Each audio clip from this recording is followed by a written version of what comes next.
So the match between Sri Lanka and Bangladesh that was played on the 6th of November at the Arun Jaitley Stadium in Delhi wasn't really an ordinary one. Although both of the teams have been knocked out of the World Cup tournament, but there was something extraordinary that happened in that match. And that is that the former Sri Lankan captain Angelo Mathews was dismissed, timed out. And with that, he became the very first international player to be dismissed as timed out. And today Rajushi and I will be discussing about it. There have been a lot of controversies happening around it, a lot of opinions that people have. And Rajushi, when I left office yesterday and when I came back to office today as well, I could just hear few sounds chatting the same thing.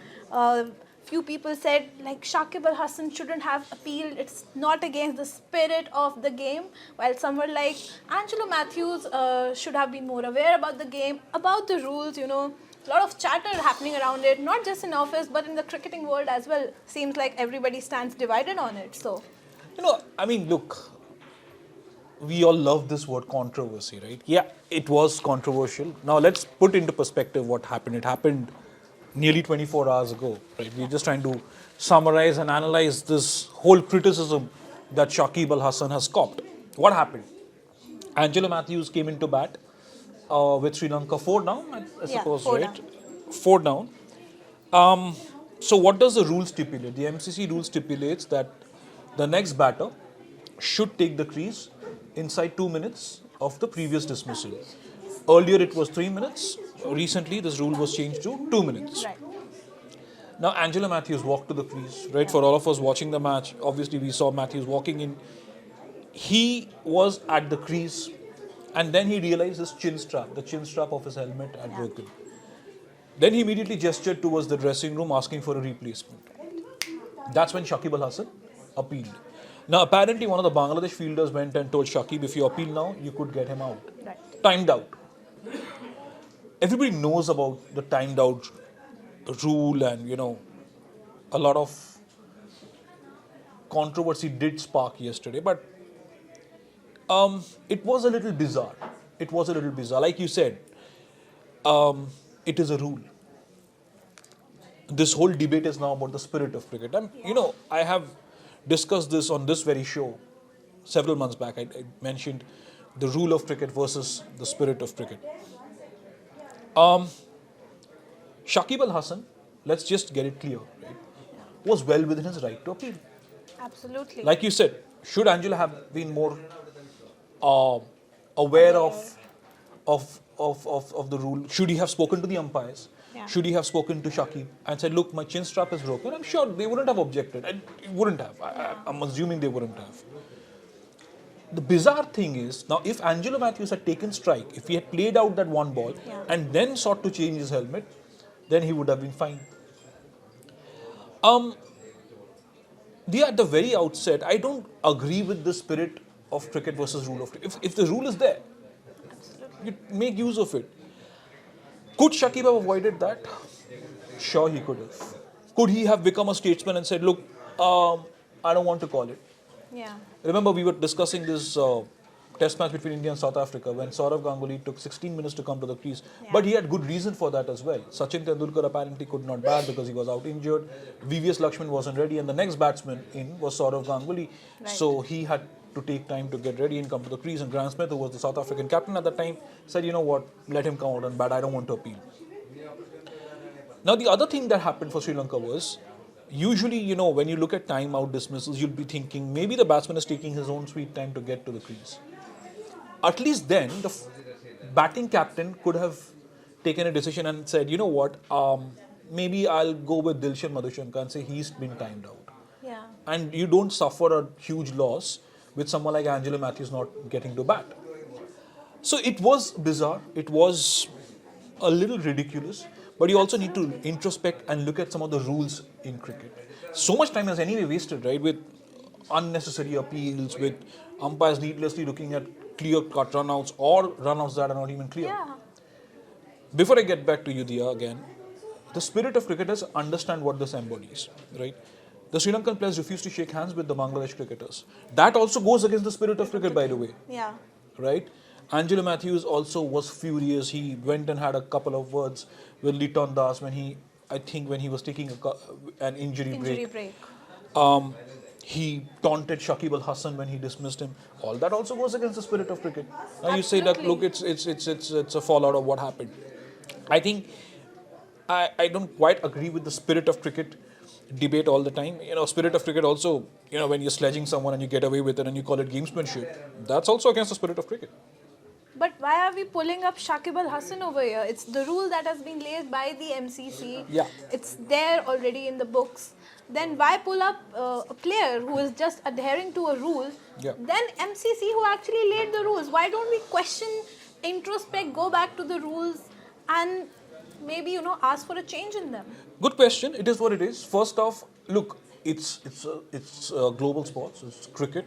In our part of the world, everybody is obsessed with cricket, which is great. Everybody will have their opinions. I have seen some opinions on Twitter. They said, no, only the ignorant are questioning this. Or no, let's not invoke the spirit of cricket. Somebody saying, Shakib should be, he should be embarrassed with what he did. The umpire should have stepped in. Again, it's like I said, there's a rule. Absolutely. Like you said, yes, could there be an introspection in terms of rules? Possibly.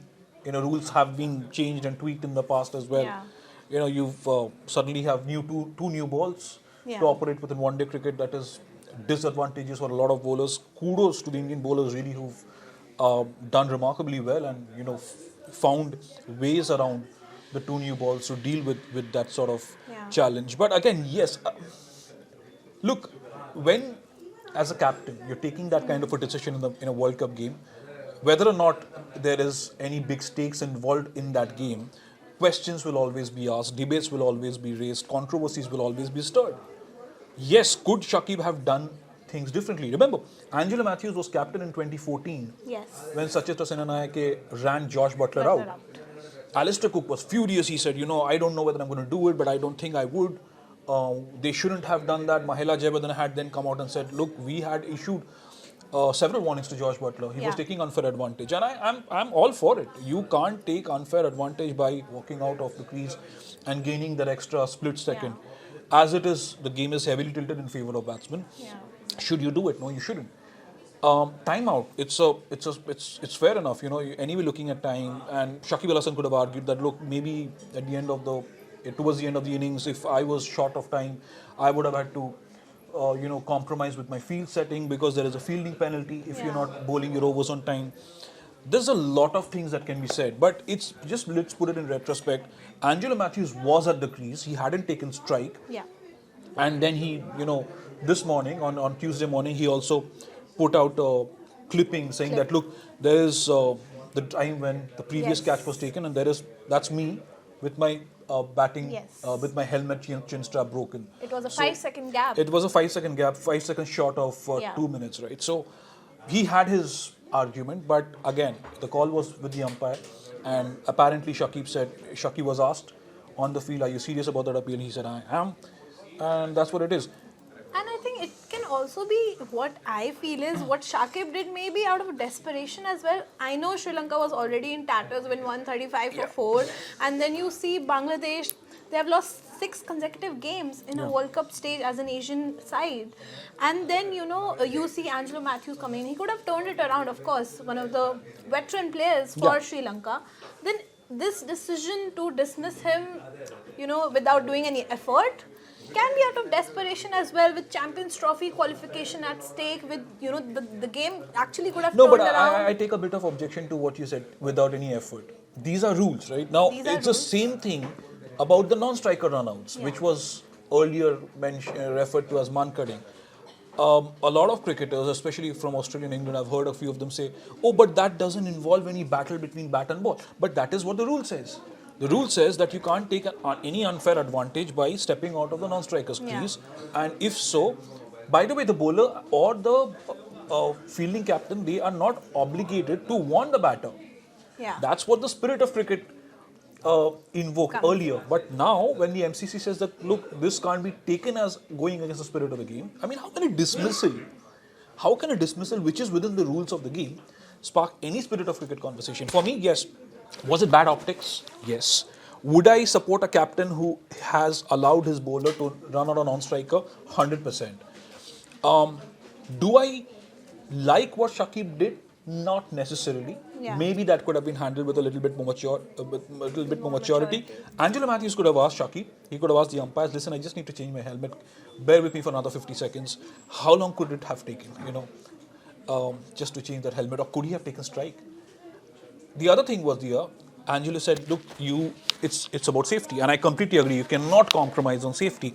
Absolutely. That's where you should have all he had to do was just ask Shakib, "Listen, I want to change my helmet." I mean, a wicketkeeper wears a helmet up to the spinner. It was just so bizarre that everybody, you see reactions on social media. I think a lot of the reactions are also confused. Yeah.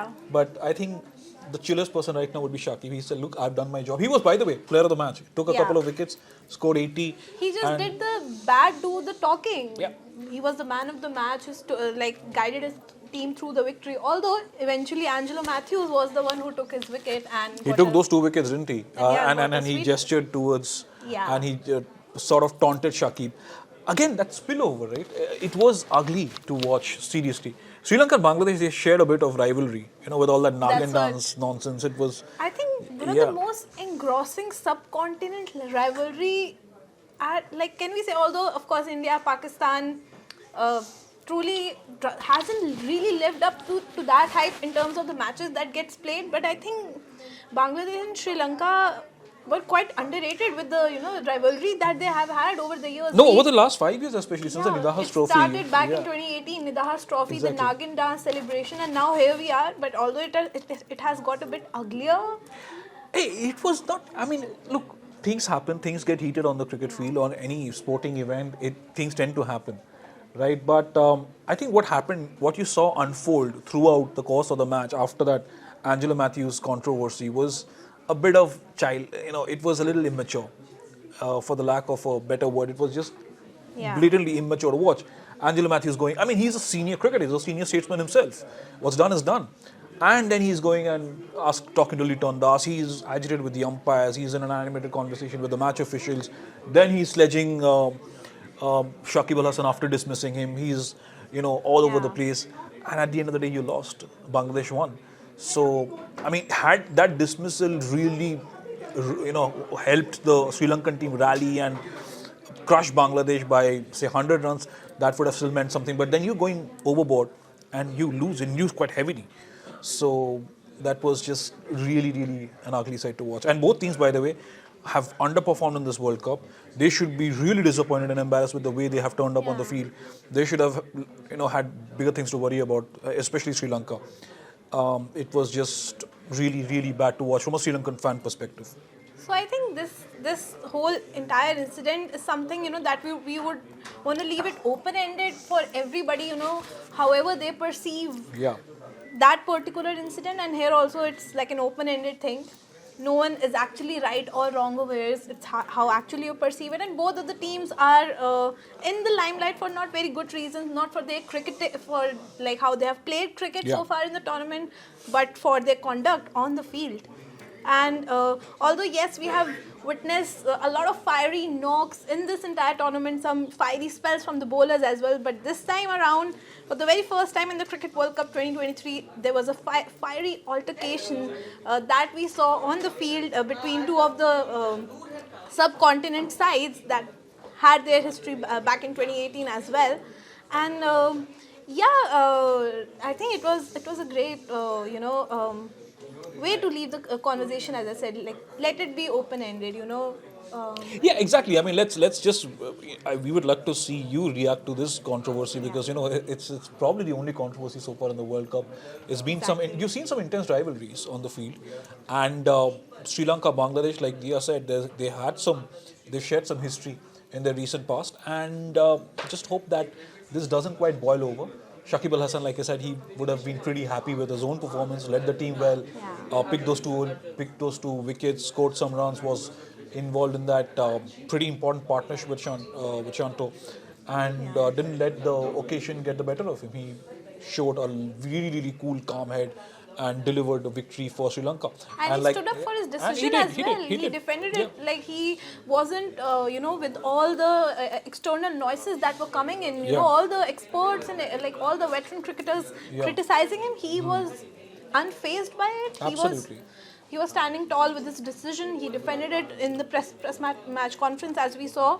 Yeah. So I think that was some statement from him. And yes, do comment below your reaction to it and what you feel about this controversy as we opined our opinion on it. Do follow and keep watching this very special segment, Let's Play.